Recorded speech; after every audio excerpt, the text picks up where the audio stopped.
And we are on the air. Good afternoon, everybody, and welcome to the show that, man, tastes like cream of wheat sometimes. This is the Sports Box, where the only opinion that matters is right here. I am mightily, a.k.a. Hampton Mike, along with my partner, Brian, the Ranger Attard. Did you just wave? Wave to all my adoring fans. Oh, my God, this is going to be a great show. Anyway, today, that's right, as you can see by Brian's dress up, we are going to do the preview show for the Dallas Cowboys. This should be really the only show that matters is right here. Can't just get away with this, can we?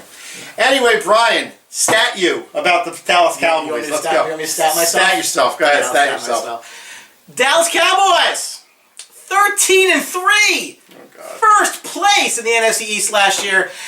And then they lost to Green Bay in the divisional round. We're not going to talk a lot about that. Jared Cook is not somebody who I want to be friends with. Wasn't that by a kick? Yeah, but he caught that ball. Wasn't supposed to kick.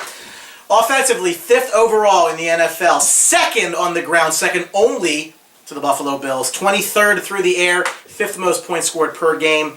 Rookie quarterback Dak Prescott, 3,600 yards, 23 touchdowns, 6 more on the ground, only 4 picks for a rookie quarterback who played the whole season. How about that? I wouldn't expect a repeat.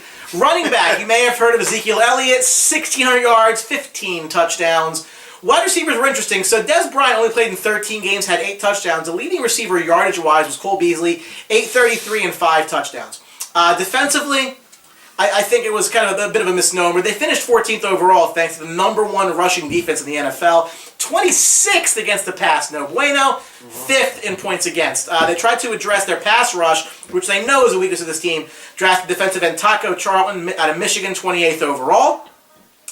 And then whatever you want to throw my way, Mr. Galetta? I'm going to ask you a question. I just finished statting myself. There you go. So, Brian, you talk about this offense with Dak Prescott. I think he probably should have been one of the candidates for Offensive Player of the Year, which he was, but I think Ezekiel did win it over him. It's a good problem to have with 2 of your skill position guys in that young. Exactly. Listen, I've said before about Dak Prescott. He's in a great system for himself. He's in a system where he had a great offensive line, a lot of weapons, can just sit back, read the defenses, and just, sit back there. But now, with the possible pending suspension or something going on with Ezekiel Elliott, we don't know yet. It could be all on Dak's shoulders. So is Dak in his second year ready to take the mantle? I mean, look, I think you got to admit he's not going to have the same year he had last year. Last year was a very, very good year.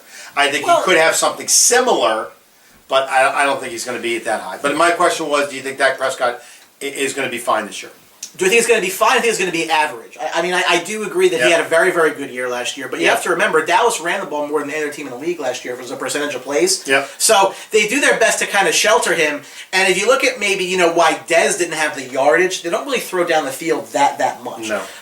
Linehan's called these plays. They know what their bread and butter is. Mm-hmm. If you look back to what made this team successful in 2014, it was DeMarco Murray running down the clock, using their great offensive line, which is still going to be fantastic, by the way. We'll talk about that.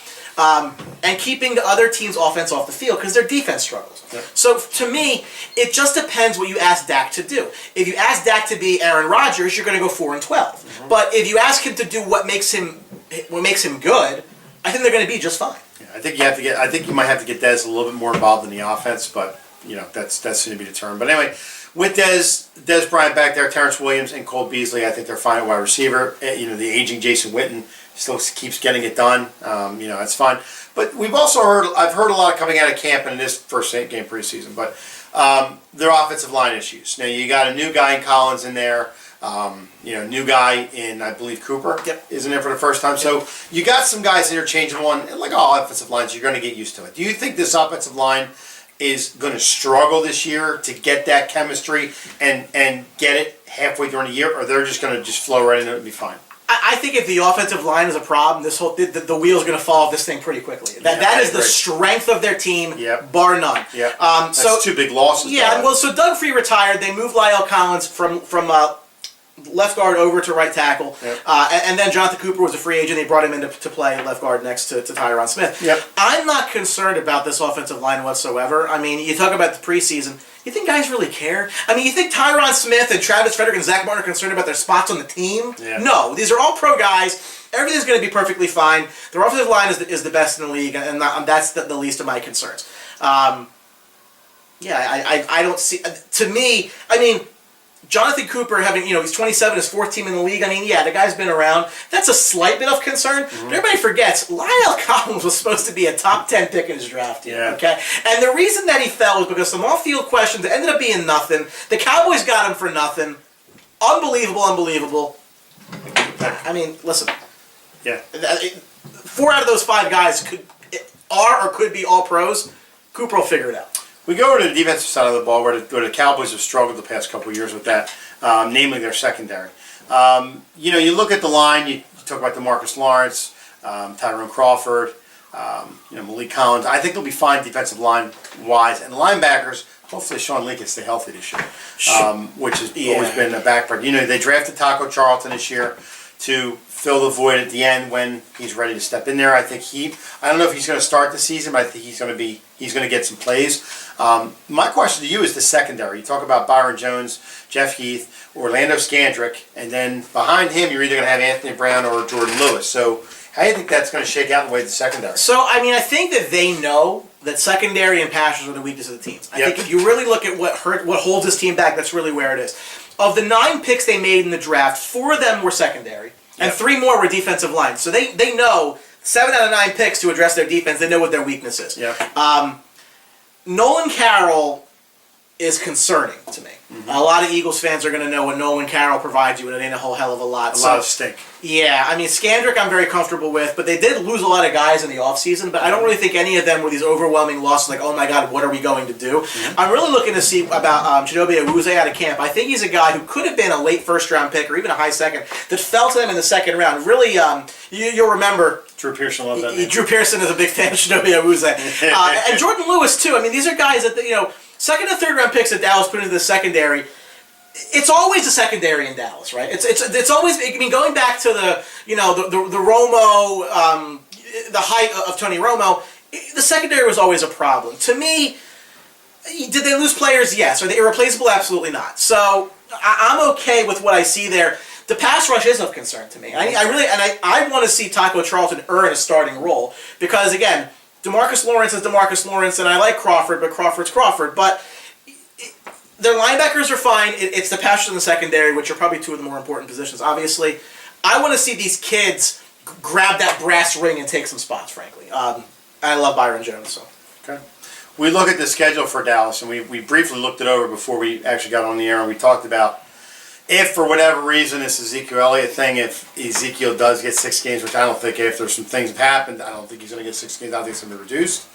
But in any sense, they do open up against the Giants. They go to Denver. They go to Arizona. It's 2 back-to-back West Coast games. But I think their murderer's row for me, they have a tough schedule to begin with, but I think their murderer's row for me comes in Week 14, where they go to New York, they go to Oakland, and they're home for Seahawks. The Eagles game, it's in Philadelphia. It could mean something for the Eagles. It might not mean much for Dallas. Who knows? That's kind of an iffy game. But I think those last 3 games, for him to get in the playoffs. For those last 3 games, 3 or 4 games, are very tough games. No, the schedule, I will say this. If Elliott's going to get suspended and, whatever. We're speculating. I have my problems with that, but right. if he is out for those 6 games, I honestly don't think that it's going to impact them whatsoever. I think that they were going to be 3-3 going into that Week 8 game against the Redskins, regardless. Yep. I think they'll still be 3-3. They 3-3 and they can win the division. Well, again, I don't know. It's asking a lot of this team. They really came out of nowhere last year to win 13 games. Really, nobody saw that coming. Yep. I agree with you. The hardest part of the schedule is the worst possible time. The Cowboys are known as a team that struggles in December. Yep. That's a pretty awful December.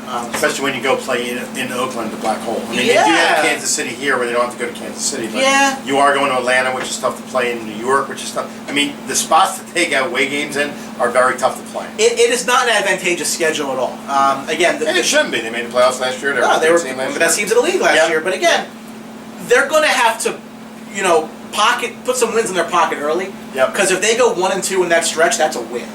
Those are tough games, right? Even if they go to Oakland, it's a national game on a Sunday night. I don't know. Other than that, that Week 9, Week 10 Chiefs-Falcons is a touch concerning. But again, they get a couple easy games early in the Rams and Niners. Those are going to be wins no matter if Elliott plays or not. So I think they're going to be 3-3. As far as the Redskins go, I'm not a believer in as much of the Redskins as some people are. The Giants are their chief rival in the division. Yep. What may help them is a lot of times these teams will split these games. They didn't last year, but normally they do. I happen to think that the Cowboys lose week 1. They always tend to. Yep. So they maybe get a win at the Giants in December. But this is not an easy schedule, Mike. I'll tell you that. It's not. And with that, Brian, we'll put you on the spot. We will ask you, what do you think your Cowboys are going to be this year?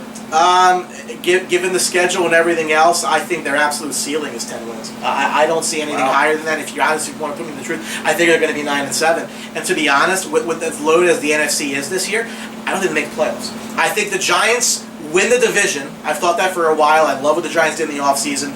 I don't think that Dallas did enough. I mean, I love I want to see what I can see out of Rico Gaither as a tight end. I think he could be like a Gates type player. I love Ryan Switzer, what they're going to do with that inside of that passing offense with Cole Beasley. It's not twin towers, it's twin speed short guys, but whatever. I like all that. You're going to see a regression in Dak. It's going to happen. Again, Elliott's going to miss some time here, no matter whether it's 2, 3, 4, 5, or 6 games. Roger Goodell wants to do what Roger Goodell wants to do. Whatever.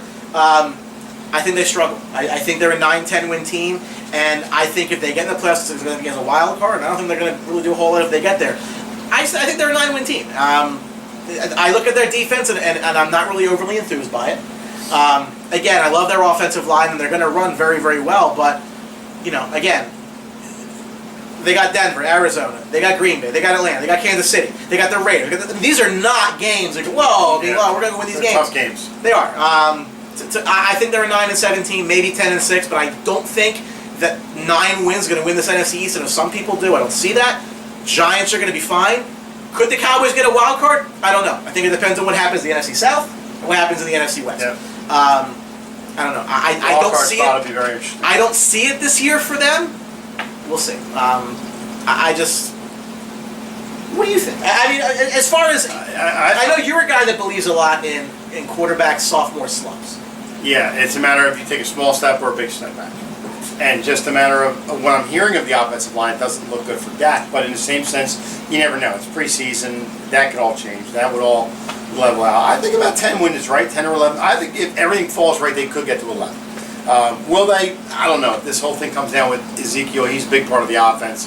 That's going to hurt them a little bit. He is, but remember, when McFadden, after you had 1,000 yards, the line is the line. Right. Again. But you don't know the chemistry now. but not to rehash, but again, I was not a fan of the Elliott pick when they made it, and I'm still not now, because they need the defensive backup that Jalen Ramsey could help you with. Yep. Derrick Henry could have played just fine for you. I really want to see Jalen Smith. I want to see if Jalen Smith can get on the field and play. Redshirted first year, that's fine. I don't know. They need that. They need defensive playmakers, and I think that they're really lacking in defensive playmakers. They are. So if you get Sean Lee, Jalen Smith as your linebacker now, okay, we can build upon that.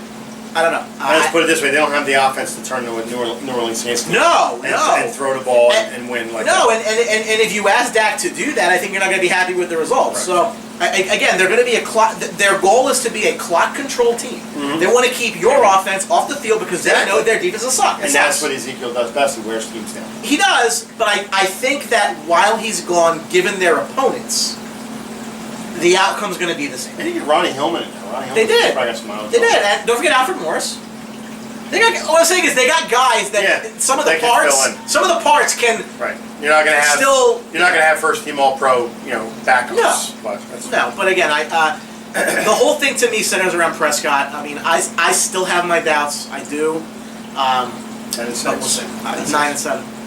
It's just reality. We will see. It's very reality. So we will see. So thank you very much for watching the Dallas Cowboys preview show. I want to thank Brian for stopping by. Oh wait, that's right. You're a guest on the show anyway.